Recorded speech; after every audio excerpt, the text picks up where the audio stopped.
ವೀಕ್ಷಕರೇ ಕಾಣ್ತಾ ಇದೆಲ್ಲ ಪ್ರಿನ್ಸೆಸ್ ಕಟ್ ವಿತ್ ಕಪ್ಸ್ ಮತ್ತು ಬ್ಯಾಕ್ ಸೈಡ್ ಅಲ್ಲಿ boat neck with scallop design ಅನ್ನು ನೋಡ್ತಾ ಇದೀವಿ. ಇವೆಲ್ಲವೂ ಬೋಟಿಕ್ ಕಳ್ಳಿ ಇಷ್ಟು ಚೆನ್ನಾಗಿ ಫಿನಿಶಿಂಗ್ ಅನ್ನ ಕೊಡ್ತಾರೆ. ಸೊ ಅದೇ ರೀತಿ ಇನ್ನೊಂದು ಬ್ಲೌಸ್ ನ ಕೂಡ ನೋಡೋಣ. ನಿಮಗೆ ಫ್ರಂಟ್ ಅಲ್ಲಿ ಸೇಮ್ ಪ್ರಿನ್ಸೆಸ್ ಕಟ್ ಶೇಪ್ ಇರುತ್ತೆ. ಸೊ ಬ್ಯಾಕ್ ಸೈಡ್ ಅಲ್ಲಿ ನಮಗೆ ಸ್ಕ್ಯಾಲಪ್ ಡಿಸೈನ್ ಅಂತಕ್ಕಂಥದ್ದು ಇರುತ್ತೆ. ಓಕೆನಾ, ಇದು ಕೂಡ ಅಷ್ಟೇ ಬ್ಯಾಕ್ ಓಪನ್ ಇರುವಂತಹ ಬ್ಲೌಸ್. ಸೊ ಅದೇ ರೀತಿ ಬೋಟಿಕ್ಗಳಲ್ಲಿ ಯಾಕೆ ಬ್ಲೌಸ್ ಕಟಿಂಗ್ ಅಷ್ಟು ಫಾಸ್ಟ್ ಆಗಿ ಮಾಡ್ತಾರೆ ಮಾಸ್ಟರ್ಸ್ ಅಂತಕ್ಕಂಥ ಈ ವಿಡಿಯೋದಲ್ಲಿ ನಿಮಗೆ ತೋರಿಸ್ಲಿಕ್ಕೆ ಹೊರಟಿದ್ದಾರೆ. ನೋಡಿ ವೀಕ್ಷಕರ, ಲೆಂತ್ ಏನ್ ಮಾರ್ಕ್ ಇದೆ ಕರೆಕ್ಟ್ ಆಗಿ ಮಾರ್ಕ್ ಮಾಡ್ಕೊಂಡಿರ್ತಾರೆ. ಬಟ್ ಇಲ್ಲಿಂದನೇ ಈ ಫಾಸ್ಟ್ ಮಾರ್ಕಿಂಗ್ ಅಂತಕ್ಕಂಥದ್ದು ಸ್ಟಾರ್ಟ್ ಆಗತ್ತೆ. ವೇಸ್ಟ್ ನ ಸುತ್ತಳತೆ ನೋಡ್ತಾರೆ ಮತ್ತು ಅದೇ ರೀತಿ ಶೋಲ್ಡರ್ ಮಾರ್ಕಿಂಗ್ ಅನ್ನ ಹಾಕೊಳ್ತಾರೆ. ಇದು ಬೋಟ್ನೆಕ್ ಬ್ಲೌಸ್ ಆಗಿರೋದ್ರಿಂದ ನಮ್ಮ ಫುಲ್ ಶೋಲ್ಡರ್ನ ಅರ್ಧ ಭಾಗವನ್ನ ಮಾರ್ಕಿಂಗ್ ಅನ್ನ ಮಾಡ್ಕೊಂಡಿದ್ದಾರೆ. ಅದಾದ ನಂತರ ಬೇಕಾಗತ್ತೆ ನಮಗೆ ಆರ್ಮೋಲ್ ಡೌನಿಂಗ್. ಶೋಲ್ಡರ್ ಎಷ್ಟು ಇಟ್ಕೊಂಡಿದ್ದಾರೆ ಅಷ್ಟೇ ಆರ್ಮೋಲ್ ಡೌನಿಂಗ್ ಅನ್ನ ಕೂಡ ಮಾರ್ಕ್ ಅನ್ನ ಮಾಡ್ಕೊಂಡಿರ್ತಾರೆ. ಓಕೆನಾ, ಇವೆಲ್ಲವೂ ಸೇಮ್ ಪ್ರಾಸೆಸ್ ನಡೆಯುತ್ತೆ. ಇದಾದ ನಂತರ ವೇಸ್ಟ್, ಅದಕ್ಕಿಂತ ಮುಂಚೆ ಇಲ್ಲಿ ಶೋಲ್ಡರ್ ಎಷ್ಟಿಟ್ಟಿದ್ದಾರೆ ಅದರಲ್ಲಿ 1/2 ಇಂಚ್ ಮೈನಸ್ ಮಾಡಿ ಈ ರೀತಿ ಬ್ಯಾಕ್ ಸೈಡ್ ಕಟ್ಟಿಂಗ್ಗೆ ಕ್ರಾಸ್ ಅಲ್ಲಿ ತೆಗೆದುಕೊಳ್ತಾರೆ. ಅದಾದ ನಂತರ ನಮ್ಮ ಅಪ್ಪರ್ ಚೆಸ್ಟ್ ಇದೆ, ಅದರ 4ನೇ ಒಂದು ಭಾಗನ ಇಟ್ಕೊಂಡು ಸೀದಾ ಲೈನ್ ನ ಡ್ರಾ ಮಾಡ್ಕೊಳ್ತಾರೆ ಸೈಡ್ ಜಾಯಿಂಟ್ಗೆ. ಓಕೆನಾ, ಇದಾದ ನಂತರ ಬರುತ್ತೆ ಕರು ಶೇಪ್ ಅನ್ನ ಕೊಡ್ತಾರೆ ಬ್ಯಾಕ್ ಸೈಡ್ ಅಲ್ಲಿ, ಆರ್ಮೋಲ್ ರೌಂಡ್ ಶೇಪ್ ಅಂತಾನು ಹೇಳ್ಬೋದು. ಇದಾದ ನಂತರ ಬ್ಯಾಕ್ ಸೈಡ್ ಅಲ್ಲಿ ಶೋಲ್ಡರ್ ಮಾರ್ಕ್ ಅನ್ನ ಮಾಡಿಕೊಂಡು ಕಟಿಂಗ್ ಅನ್ನ ಕಂಪ್ಲೀಟ್ ಮಾಡ್ಕೊಳ್ತಾರೆ. ಸೊ ಡಾಟ್ ಪಾಯಿಂಟ್ ಅನ್ನು ಕೂಡ ಹಿಡ್ಕೊಳ್ತಾರೆ. ಎಲ್ಲವೂ ನಾರ್ಮಲ್ ಆಗಿ ಇರುತ್ತೆ, ಯಾವುದೇ ಕಾರಣಕ್ಕೂ ಯಾವುದೇ ಚೇಂಜಸ್ ಅಂತಕ್ಕಂಥದ್ದು ಇರೋದಿಲ್ಲ. ಮತ್ತು ನಾಚಸ್ ಅನ್ನ ಹಾಕೊಳ್ತಾರೆ. ನಂತರ ಫ್ರಂಟ್ ಪಾರ್ಟ್ ಕಟಿಂಗ್ ಅಂತಕ್ಕಂಥದ್ದು ಬೇಕಾಗತ್ತೆ ವೀಕ್ಷಕರ. ಇಲ್ಲಿ ನೋಡಿ, ಫ್ರಂಟ್ ಪಾರ್ಟ್ ಕಟಿಂಗ್ ಅನ್ನ ಬ್ಯಾಕ್ ಪಾರ್ಟ್ ಏನ್ ಕಟ್ ಮಾಡ್ಕೊಂಡಿದ್ದಾರೆ ಅದರ ಮುಂದೆ ಭಾಗ ಏನಿದೆ ಲೈನಿಂಗ್ ಅಲ್ಲಿ ಅಲ್ಲೇ ಕಟ್ ಮಾಡ್ಲಾಗತ್ತೆ. ಓಕೆನಾ, ಎಲ್ಲವೂ ಕೂಡ ಆಸ್ ಇಟ್ ಈಸ್ ಸೇಮ್ ಆಗೇ ಇರುತ್ತೆ. ನಾವು ಯಾವ ರೀತಿ ಕಟ್ ಮಾಡ್ತೀವಿ ಅದೇ ರೀತಿನೇ ಇರುತ್ತೆ. ಬಟ್ ಕಟಿಂಗ್ ತುಂಬಾ ಫಾಸ್ಟ್ ಆಗಿರುತ್ತೆ ನೋಡಿ ಈಗ. ಸೊ ಬ್ಯಾಕ್ ಪಾರ್ಟ್ನ ಈ ರೀತಿ ಹಾಕೊಂಡ್ಬಿಟ್ಟು ಜಸ್ಟ್ ನಮಗೆ ಮಾರ್ಕಿಂಗ್ ಅನ್ನ ಹಾಕೊಳ್ತಾ ಹೋಗ್ತಾರೆ. ನೋಡಿ ಯಾವ ರೀತಿ ಇರುತ್ತೆ ಮಾರ್ಕಿಂಗ್ ಅಂತಕ್ಕಂಥದ್ದು. ತುಂಬಾ ಅಂದ್ರೆ ತುಂಬಾ ಈಸಿಯಾಗಿ ತಿಳಿಸ್ಕೊಟ್ಟಿದ್ದಾರೆ. ಬಟ್ ಅರ್ಥ ಆಗೋರಿಗೆ ಮಾತ್ರ ತುಂಬಾ ಈಸಿ ಇದು, ಇಲ್ಲ ಅಂದ್ರೆ ಕೆಲವೊಬ್ಬರಿಗೆ ಕನ್ಫ್ಯೂಸ್ ಆಗತ್ತೆ.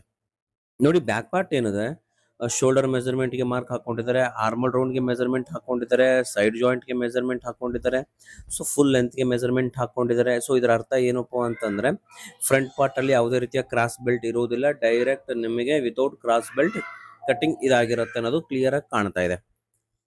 ಓಕೆನಾ, ಈಗ ನಾವೇನ್ ಮಾಡ್ಬೇಕು, ಚೆಸ್ಟ್ ಎಷ್ಟಿದೆ, ಓಕೆನಾ, ಇವ್ರ ಚೆಸ್ಟ್ ಭಾಗ ಎಷ್ಟಿದೆ ಅದರ ಪ್ರಕಾರ ಇವರು ಮೆಜರ್ಮೆಂಟ್ ನ ಬರೀತಾರೆ. ಅಲ್ಲಿ 36 ಇದೆ, ಸೊ 36 ನ ಬರೆದಿಟ್ಟಿರ್ತಾರೆ, ಯಾಕಂದ್ರೆ ಸ್ಟಿಚಿಂಗ್ ಮಾಡೋರಿಗೆ ಅರ್ಥ ಆಗ್ಲಿ ಅಂತ ಹೇಳಿ. ಅದಾದ ನಂತರ ಇವ್ರಿಗೆ ಬೇಕಾಗಿರುತ್ತೆ ಫ್ರಂಟ್ ಡೀಪ್ ಎಷ್ಟಕ್ಕೆ ಬೇಕು ಅಷ್ಟಕ್ಕೆ ಮಾರ್ಕ್ ಅನ್ನ ಹಾಕೊಂಡು ಬೈ ಹ್ಯಾಂಡ್ ಇಂದ ನೋಡಿ ಎಷ್ಟು ಪರ್ಫೆಕ್ಟ್ ಆಗಿ ನೆಕ್ ಶೇಪ್ ಅನ್ನ ಇವರು ಕೊಡ್ತಾರೆ. ಓಕೆನಾ, ಇಲ್ಲಿ ಸ್ಕ್ಯಾಲಪ್ ಡಿಸೈನ್ ಆದ್ರೂ ಮಾಡ್ಕೊಳ್ಬಹುದು, ಏನಾದ್ರೂ ಮಾಡ್ಕೊಳ್ಬಹುದು. ಡಿಸೈನ್ ಆಮೇಲೆ ಕಂಪ್ಲೀಟ್ ಮಾಡ್ಕೊಳ್ತಾರೆ, ಫಸ್ಟ್ ಮಾತ್ರ ಈ ರೀತಿ ಮಾರ್ಕಿಂಗ್ ಅನ್ನೋದಿರುತ್ತೆ. ಇದಾದ ನಂತರ ಡಾಟ್ ಪಾಯಿಂಟ್ಗೆ ಇವರು ಮಾರ್ಕ್ ಅನ್ನ ಮಾಡಿಕೊಂಡು ಡಾಟ್ ಪಾಯಿಂಟ್ ಲೆಂತ್ ಅನ್ನ ಸಹ ಮಾರ್ಕ್ ಮಾಡ್ಕೊಳ್ತಾರೆ. ಓಕೆನಾ, ಇದು ಕಂಪಲ್ಸರಿ ಬೇಕೇ ಬೇಕು. ಅದಾದ ನಂತರ ಕೆಳಗಡೆ ಡಾಟ್ ಲೆಂತ್ ಅನ್ನ ಇಳಿಸ್ಕೊಳ್ತಾರೆ. ಇಳಿಸ್ಕೊಂಡು ಆದ ನಂತರ ಡಾಟ್ ವಿಡ್ತ್ ಅನ್ನ ಎಷ್ಟು ಇಟ್ಕೊಳ್ಬೇಕು ಅಷ್ಟು ಅಂದಾಜಿನ ಮೇಲೆ ಇಟ್ಟು ಬಿಡ್ತಾರೆ. ಅಂದಾಜು ಅಂತಂದ್ರೆ ಆಲ್ರೆಡಿ ಎಕ್ಸ್ಪೀರಿಯನ್ಸ್ ಇರೋದ್ರಿಂದ ಈ ಮೆಜರ್ಮೆಂಟ್ಗೆ ಇಷ್ಟೇ ಬರುತ್ತೆ ಅಂತ ಹೇಳಿ ಇಡ್ತಾರೆ.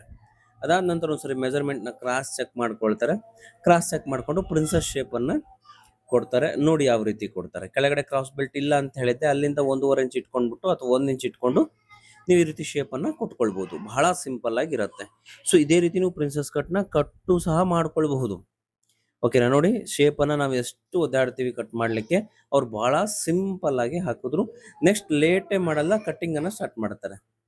ಅದಾದ ನಂತರ ಸೈಡ್ ಜಾಯಿಂಟ್ ಅಲ್ಲಿ 3/4 ಇಂಚು ಅಥವಾ 1 ಇಂಚ್ ಎಕ್ಸ್ಟ್ರಾನ ತೆಗೆದುಕೊಳ್ತಾರೆ ಸ್ಟಿಚಿಂಗ್ ಮಾರ್ಜಿನ್ಗೋಸ್ಕರ. ಯಾವುದು?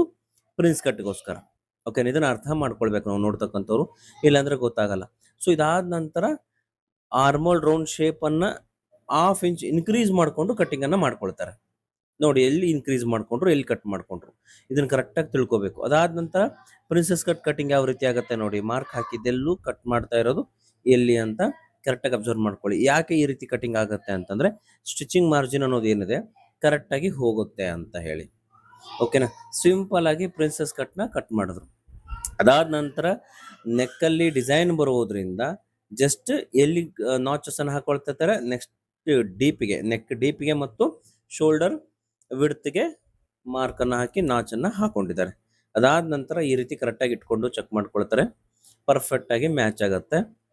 ಓಕೆನಾ. ಅದಾದ ನಂತರ ನೆಕ್ಸ್ಟ್ ಬರುತ್ತೆ ನಮಗೆ ಸ್ಲೀವ್ಸ್ ಕಟಿಂಗ್ ಅಂತಕ್ಕಂಥದ್ದು. ಓಕೆನಾ. ಇದಿಷ್ಟು ನಮಗೆ ಫ್ರಂಟ್ ಮತ್ತೆ ಬ್ಯಾಕ್ ಅಂತಕ್ಕಂಥದ್ದು ಕಂಪ್ಲೀಟ್ ಆಯ್ತು. ಸ್ಲೀವ್ಸ್ ಕಟಿಂಗ್ ನ ಕೂಡ ಅಷ್ಟೇ ಬಹಳ ಸಿಂಪಲ್, ಅಂದ್ರೆ ಬಹಳ ಸಿಂಪಲ್ ಆಗಿ ತಿಳಿಸ್ಕೊಟ್ಟಿದ್ದಾರೆ ಮತ್ತು ಅಷ್ಟೇ ವೇಗವಾಗಿ ಕೂಡ ಇವರು ಕಟಿಂಗ್ ಅನ್ನ ಮಾಡ್ತಾರೆ. ಯಾಕಂದ್ರೆ ಡೈಲಿ ರೆಗ್ಯುಲರ್ ಆಗಿ ಮಾಡಿ ಮಾಡಿ ಅಭ್ಯಾಸ ಇರೋದ್ರಿಂದ, ಸೊ ಇನ್ನು ಡೆಪ್ತ್ ನಾಲೆಡ್ಜ್ ಇರೋದ್ರಿಂದ, ಸೊ ಇಷ್ಟು ಫಾಸ್ಟ್ ಆಗಿ ಅವರು ಕಟಿಂಗ್ ಮಾಡ್ಲಿಕ್ಕೆ ಸಾಧ್ಯ. ನಾವು ಮಾರ್ಕನ್ನು ಎಲ್ಲವನ್ನ ಹಾಕ್ತಿವಿ, ನಾವು ಕನ್ಫ್ಯೂಸ್ ಆಗ್ತೀವಿ, ಬಟ್ ಅವ್ರು ಮಾರ್ಕ್ ಪೂರ್ತಿ ಹಾಕಲ್ಲ. ಸೊ ಎಲ್ಲೆಲ್ಲಿ ಕಟಿಂಗ್ ಬೇಕಾಗುತ್ತೋ ಅಲ್ಲಲ್ಲಿ ಮಾತ್ರ ಹಾಕ್ತಾರೆ. ಸೊ ಹಾಗಾಗಿ ಅವ್ರಿಗೆ ಎಷ್ಟು ನಾವು ಅನ್ಕೊಳ್ಳೋದೇನಪ್ಪ ಅಂತಂದ್ರೆ, ಎಷ್ಟು ಫಾಸ್ಟ್ ಕಟ್ ಮಾಡ್ತಾರಲ್ಲ, ಮಾರ್ಕ್ ಕಡಿಮೆ ಇರುತ್ತೆ, ಕನ್ಫ್ಯೂಸ್ ಆಗಲ್ಲ ಅನ್ನೋ ಒಂದು ಫೀಲಿಂಗ್ ನಮಗೆ ಬರುತ್ತೆ. ಬಟ್ ಆಕ್ಚುಲಿ ನಮ್ಗಿಂತಲೂ ಜಾಸ್ತಿ ಆಲೋಚನೆಯನ್ನ ಅವ್ರು ಮಾಡ್ತಾ ಇರ್ತಾರೆ. ಓಕೆನಾ. ವಿತೌಟ್ ಮಾರ್ಕ್ ಜಸ್ಟ್ ತಲೆಯಲ್ಲಿ ಇಟ್ಕೊಂಡು ಕಟ್ ಮಾಡ್ಬೇಕಂದ್ರೆ ಕಷ್ಟ. ನೋಡಿ ಇಲ್ಲಿ ಕೂಡ ಅಷ್ಟೇ 36, 32 ಸೈಜ್ ಇದೆ. 36 ಚೆಸ್ಟ್ ಇದೆ, 32 ವೇಸ್ಟ್ ಇರೋದ್ರಿಂದ ಅದ್ರ ಲೆಕ್ಕಾಚಾರದಲ್ಲೇ ಸ್ಲೀವ್ಸ್ ಕಟಿಂಗ್ ಅಂತಕ್ಕಂಥದ್ದು ಕಟ್ ಮಾಡ್ತಾ ಇದ್ದಾರೆ. ಫುಲ್ ಲೆಂತ್ ಸ್ಲೀವ್ಸ್ ಇದಾಗಿದೆ. ಸೊ ಮಾಮೂಲಿ ಯೂಸ್ವಲಿ 36ಗೆ 3.5 ಕ್ಯಾಪ್ ಹೈಟ್ನ ಇಟ್ಕೊಂಡು ಮಾರ್ಕನ್ನು ಹಾಕೊಳ್ತಾ ಇದ್ದಾರೆ. ಓಕೆನಾ. ನೋಡಬಹುದು ನೀವು ಕರೆಕ್ಟಾಗಿ 3.5ಗೆ ಮಾರ್ಕನ್ನು ಹಾಕಿದ್ದಾರೆ. ಓಕೆನಾ. ಅದಾದ ನಂತರ ನೋಡಿ ಇಲ್ಲಿ ಸೈಜ್ ಎಷ್ಟಿದೆ, 8 4 32 ಅಂತ ಹೇಳಿದೆ. ಆ 8 ಇಂಚನ್ನು ಕರೆಕ್ಟಾಗಿ ಇಲ್ಲಿ ಇಟ್ಕೊಂಡ್ಬಿಡ್ತಾರೆ. ಎಲ್ಲಿ ಸ್ಲೀವ್ಸ್ ಕ್ಯಾಪ್ ಹೈಟ್ ಇಂದ ಸೈಡ್ ಜಾಯಿಂಟ್ಗೆ 8 ಇಂಚನ್ನ ಮಾರ್ಕ್ ಮಾಡ್ಕೊಳ್ತಾರೆ. ಸೊ ಅಲ್ಲಿಂದ 1.5 ಇಂಚು 2 ಇಂಚು ಎಷ್ಟು ಮಾರ್ಜಿನ್ ಇಟ್ಕೊಂಡಿರ್ತಾರೆ ಯೂಸ್ವಲಿ ರೆಗ್ಯುಲರ್ ಆಗಿ, ಅಷ್ಟು ಮಾರ್ಜಿನ್ ಅನ್ನು ಬಿಟ್ಕೊಂಡು ಕಟ್ಟಿಂಗ್ ಡ್ರಾಫ್ಟಿಂಗ್ ಅನ್ನ ಹಾಕೊಳ್ತೀವಿ. ಮತ್ತು ಶೇಪ್ ನೋಡಿ, ನಾವು ಎಷ್ಟು ತಲೆ ಕೆಡಿಸ್ಕೊಳ್ತೀವಿ ಶೇಪ್ಗೆ, ವೆರಿ ಸಿಂಪಲ್ ಆಗಿ ಶೇಪ್ ಆಗ್ತದೆ. ಸೊ ಇದಿಷ್ಟು ಹಾಕಬೇಕು ಅಂದ್ರೆ ಇವರ 28 ವರ್ಷದ ಅನುಭವ ಇದರ ಮುಂದೆ ಇತ್ತು ಸ್ನೇಹಿತರೆ. ತುಂಬಾ ಫಾಸ್ಟ್ ಆಗಿ ಮತ್ತು ತುಂಬಾ ಮೌನವಾಗಿ ಕಟಿಂಗ್ ಅನ್ನ ಮಾಡಬೇಕಾಗತ್ತೆ. ಯಾಕಂದ್ರೆ ಮೌನವಾಗಿ ಯಾಕೆ ಕಟಿಂಗ್ ಮಾಡಬೇಕಾಗುತ್ತೆ ಅಂತಂದ್ರೆ, ಸೊ ಪ್ರತಿಯೊಂದನ್ನು ತಲೆಯಲ್ಲಿ ಇಟ್ಕೊಂಡು, ಯಾಕಂದ್ರೆ ಸುಮಾರು ಎಷ್ಟೋ ಬ್ಲೌಸಸ್ ಬಂದಿರ್ತವೆ, ಪ್ರತಿ ಮೆಜರ್ಮೆಂಟ್ ಅನ್ನು ಕೂಡ ತಲೆಯಲ್ಲಿ ಇಟ್ಕೊಂಡು ಯಾವುದು ಮಿಸ್ ಆಗದೆ ಇರೋ ತರ ಕಾನ್ಸಂಟ್ರೇಷನ್ ಮಾಡಿ ಕಟಿಂಗ್ ಮಾಡೋದಿರುತ್ತೆ. ಸೊ ಹಾಗಾಗಿ ಓಕೆನಾ. ಇದಾದ ನಂತರ ಫ್ರಂಟ್ ಶೇಪ್ ಅಂತಕ್ಕಂಥದ್ದು ಬರುತ್ತೆ. ಫ್ರಂಟ್ ಶೇಪ್ ಅನ್ನ ಕೂಡ ಅಷ್ಟೇ 1/2 ಇಂಚು ನೀಟಾಗಿ ತಕ್ಕೊಳ್ತಾರೆ. ಶೇಪ್ ಅನ್ನ ತೆಗೆದ ನಂತರ ನಿಮಗೆ ಫಿನಿಶಿಂಗ್ ಅನ್ನ ತೋರಿಸ್ತೀನಿ. ಸೊ ಯಾವ ರೀತಿ ಕಟಿಂಗ್ ಆಗಿರುತ್ತೆ ಅಂತ ಹೇಳಿ ನೋಡಿ, ಅದನ್ನು ಕೂಡ ಚೆಕ್ ಮಾಡ್ಕೊಳ್ತಾರೆ. ಕ್ರಾಸ್ ಚೆಕ್ನ ಕರೆಕ್ಟ್ ಆಗಿ ನಮಗೆ 1/2 ಇಂಚಿಗೆ ಶೇಪ್ ಅಂತಕ್ಕಂಥದ್ದು ಬಂದಿದೇನೆ ಇಲ್ಲ, ಯಾಕಂದ್ರೆ ಸ್ಲೀವ್ಸ್ ಕರೆಕ್ಟ್ ಆಗಿ ಕುತ್ಕೊಳ್ಬೇಕು. ಸೊ ಅದನ್ನು ಮೈಂಡಲ್ಲಿ ಇಟ್ಕೊಳ್ತಾರೆ. ಮತ್ತು ಎಕ್ಸಸ್ ಏನೇ ಇತ್ತು ಅಂದ್ರೂ ಕೂಡ, ಒಂದು ದಾರ ಇದ್ರೂ ಕೂಡ ಬಿಡಲ್ಲ, ಕರೆಕ್ಟ್ ಆಗಿ ಕಟ್ ಮಾಡಿ ತಕ್ಕೊಳ್ತಾರೆ. ಸೆಂಟರ್ ನಾಚ್ ಕಂಪಲ್ಸರಿ ಇರುತ್ತೆ ಎಲ್ಲಿ ಹೋದ್ರು ಕೂಡ. ಸೊ ಇದಿಷ್ಟು ಬೋಟಿಕಲ್ಲಿ ಕಟ್ ಮಾಡುವಂತಹ ಕಟಿಂಗ್ ಆಗಿತ್ತು ಸ್ನೇಹಿತರೆ.